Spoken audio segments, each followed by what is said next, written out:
Armed Forces of the Philippines sa pambansang pulisya para sa ikakasang kilos protesta na magsisimula na po sa araw ng Linggo. 3 araw po ito sa pamagitan po ng Iglesia ni Cristo, mga kabombo, at iba pang mga cause-oriented groups. May update po dyan si Bombo Bea Peniza. Nagpahayag ng kahandaan ng Armed Forces of the Philippines para magbigay ng suporta sa Philippine National Police para sa mga ikakasang mga pagtitipon simula sa Linggo, Nobyembre 16. Sa isang panayam, inihayag ni Armed Forces of the Philippines Chief of Staff General Romeo S. Browner Jr. na wala ng mga retired generals ang lumapit sa kanilang himpilan bago pa man ang mga naturang pagtitipon.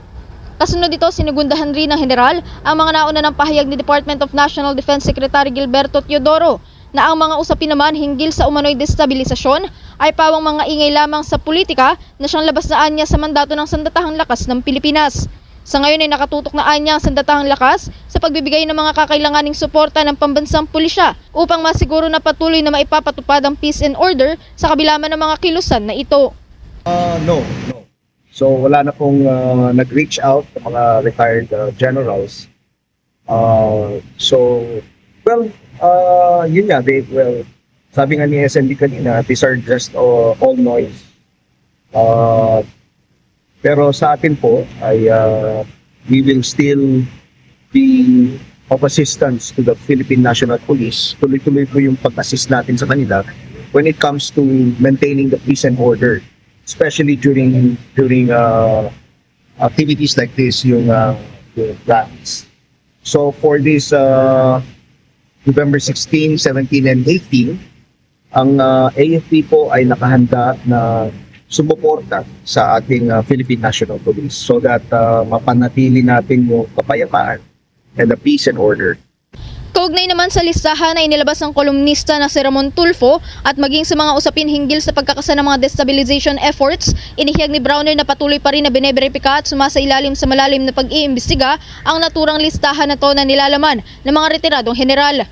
Pagtitiyak pa ni Browner, ang mga ganitong impormasyon ay kanilang sineseryoso dahil ang mga ulat na ito ay dapat lamang nasilipin at tignang mabuti. Bagamat sa ngayon hindi pa nakakapagbigay ng mga bagong ulat ang intelligence community ng Sandatahang Lakas, patuloy na sumasailalim sa verifikasyon ng listahan matapos na lumabas din na isang aktibong miyembro ng Armed Forces of the Philippines ang napapabilang dito.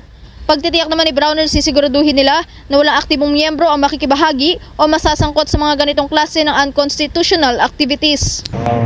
Katulad nga po ng nabanggit ni Yusek Claire that the AFP, particularly the intelligence community, is looking into this because we take this seriously.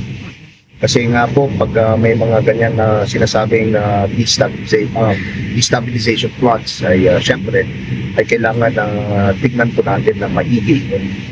Sa ngayon ay hindi pa po nagre-report sa akin ang intelligence community, but they're already doing their investigation, especially doon po sa mga active members ng Armed Forces of the Philippines. Doon po sa listahan kasi may isa na nakalagay doon. So, yun po yung talagang tinitignan natin because we want to make sure na walang active member ng Armed Forces who will be involved in any of these non-constitutional activities. Samantala, nangako naman ng Armed Forces of the Philippines sa patuloy na babantayan ng mga ulat na ito. Ngunit muling iginiit ni Browner na ang mga pangyayaring ito ay pawang mga politically driven lamang. Pagtitiyak pa ng general, ang Sandatahang Lakas ay hindi matitinag sa mga ingay na ito at patuloy lamang sa pagtalima sa kanilang mandato na protektahan at depensahan ang mga teritoryo ng bansa at ang nasasakupan nito partikular na ang pambansang interes. Mula dito sa Camp Aguinaldo sa Quezon City para sa Bombo Network News, ito si Bombo Bea Peniza and this is Bombo Radio Philippines, the #1 and most trusted source of news and information. Basta Radio, Bombo! For the most trusted source of news and information, visit our website at www.bomboradio.com. Follow us on Bombo Radio mobile app, Facebook, YouTube, TikTok, and X, formerly Twitter. Like, share, and stay connected. Anytime, anywhere.